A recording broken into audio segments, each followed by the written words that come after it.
As you can see here, we have two different subjects from two different time periods. We have a telephone and we have a school classroom. As you can see here, the telephone, it really doesn't have anything compared to how it is today, 100 years difference. You're lucky to have even numbers on it. But now, 100 years later, we can have flash, we can have a camera, we can have time, we have a calculator, we have everything you ever want. Now look at the classroom. We have students looking with their books in desks. And look at 100 years from now, which is today. We have classroom, desks, students looking. Not a lot of evolution.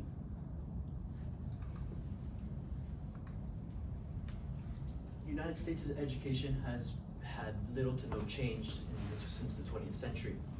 Although many technological advances have been made since then, the United States has not reflected any of them in their education. As seen, they are 36th place ranked globally, which is kind of odd for a superpower, global superpower like the United States, which means this needs to change. Online education has a more promising future on the American side by Paul Fondo. Also here to this. Declan Begley. And Cooper Gallagher. How has online education had an impact on the future of American society? Standard education alone has had substantial impacts on the past and present American society. Now with online education more and more on the rise, it raises the question, how will it impact the American society? Education has these implications and limitations. Education, social, health and safety, and economical. Online school offers a wider variety of courses throughout schools. This eventually leads to students who have similar course interests to learn from each other socially. This could also cancel out the economical factors within these courses. The evidence that I state is that online school opens up multiple opportunities for students to socialize and get to meet students with similar educational interests all throughout the world. The school that we all know is a school that we all go to. It is a physical building where students all gather to come and to learn. However, in-person schooling is very limited on who can actually attend a school. In order to attend a school, you would have to be in a 10-mile radius of said school. Now, with online schooling, there is no radius. This applies to all grades, including college. You'll be able to attend school with no real barriers. With college, you wouldn't have to worry about dorms, tuition, and many other economical factors. According to a survey conducted by Professor Shry of Metropolitan College, you can see that 56.5% of students and 17.4% of students had agreed or strongly agreed that they found it easier to achieve an A-, A, or A+ level grade in courses when they were taking online lectures. Now, over here, you can see that 26.1% of students had disagreed and did not find it as easy to achieve an A-, A, or A+ level grade. Now, combine this is 73.9%, which makes it the vast majority of it, and it really shows just how much easier it can be for students to excel in those classes. Next up, another survey by Emmanuel Alcarai of Temple University. You can find that 61.1% of students had achieved mostly grade A when taking online courses. 28.7% could find a mostly grade B, and 4.4% had mostly grade C. Now, just taking up the grade A and B, which is for most people a satisfactory grade, that makes up a huge amount of the pie chart, which just further demonstrates how much of an impact online education has on increasing a student's grade levels, with only 4.4% having a C and the other 55.9% having a missing score. But 4.4% having a C, which is still a passing grade, is just absolutely fantastic. Online school expands opportunities socially. Online school gives easier communication between everyone in the virtual classroom, having both public and private chatting. Students' communication could be with the teacher or in between students themselves. This would tie into my previous point, stating that students could be in the classroom from all around the globe. So a simple voice chat or a message would increase simplicity when asking a question or communication overall. This graph by Springer Link states the participant percentages a day over 3 months. As you can see, the starting percentage was 77.36% and it ended at 92.85% with an average of 74.52%. It all stays in the participant percentages over the 3 months suggests a highly active and meaningful online in-class participation.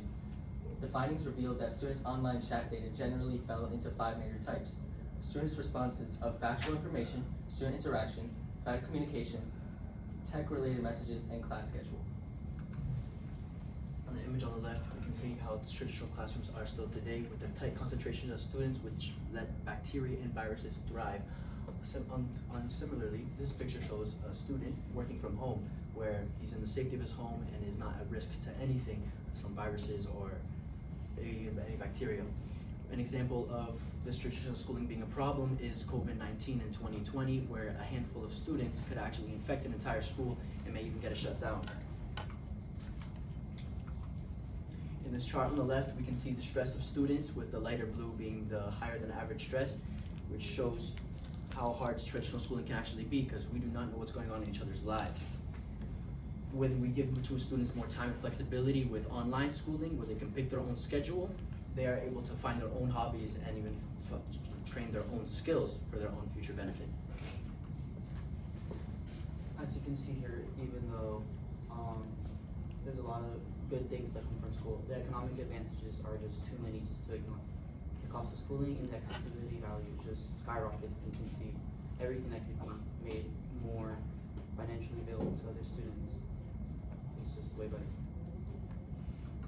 For example, cost of schooling, you need to actually pay for the actual schools. You have to pay for the teachers, you have to pay for the employees, the deans, the counselors, the security, all these factors.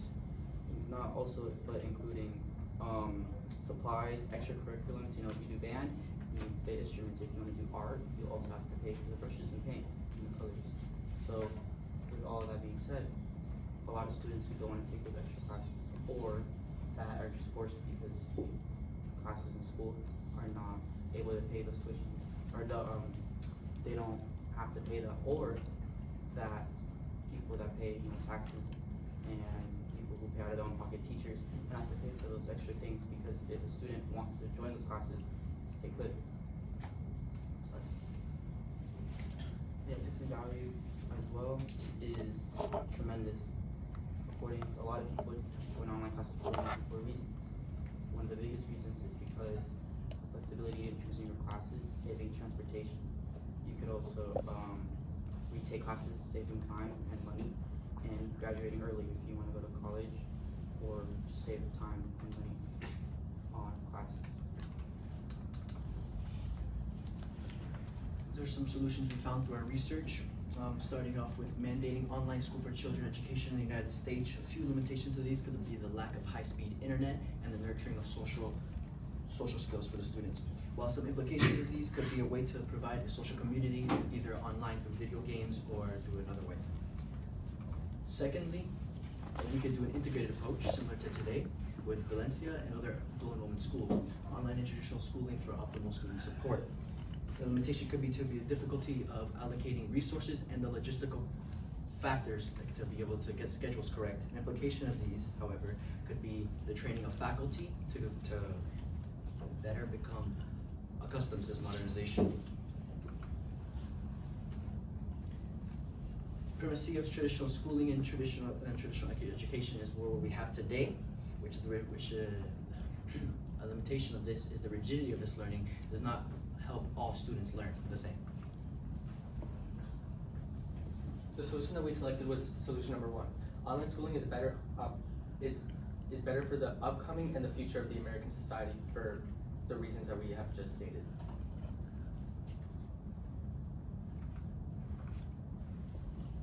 These are our works cited page. Thank you for your time. Thank you.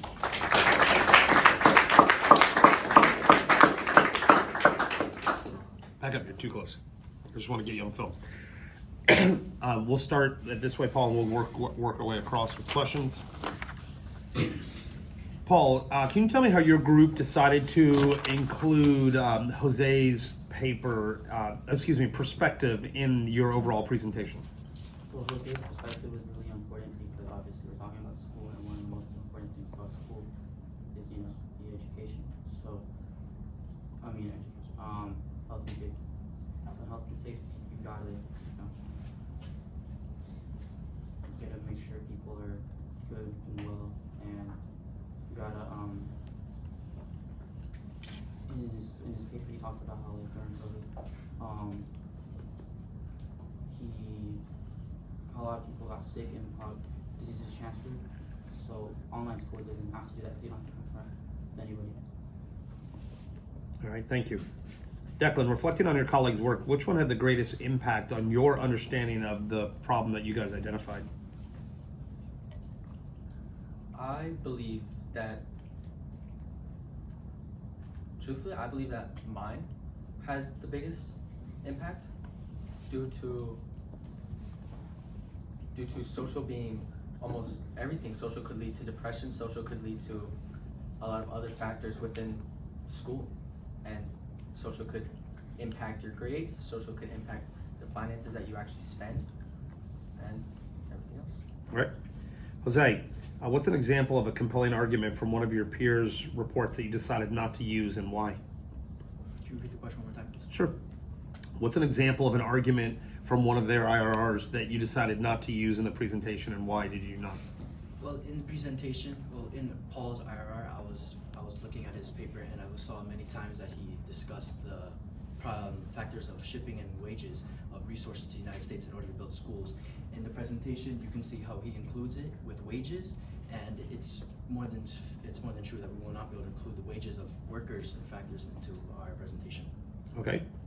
And Gilbert, if you had another team member, what perspective could they have reached that would have been a useful contribution? Well, when we were deciding our perspectives, one of the ones that we canceled out was environmental. Talk about the construction of schools. That ties in really well with economics to fund to get out all those resources to build the walls, to get the desks, electricity. That can be very harmful to the environment. Deforestation, stuff like that, taking up land that could be used for housing, for crops, for animals, a lot of things that it could be used for otherwise, and we could talk about how it can be harming the environment like that.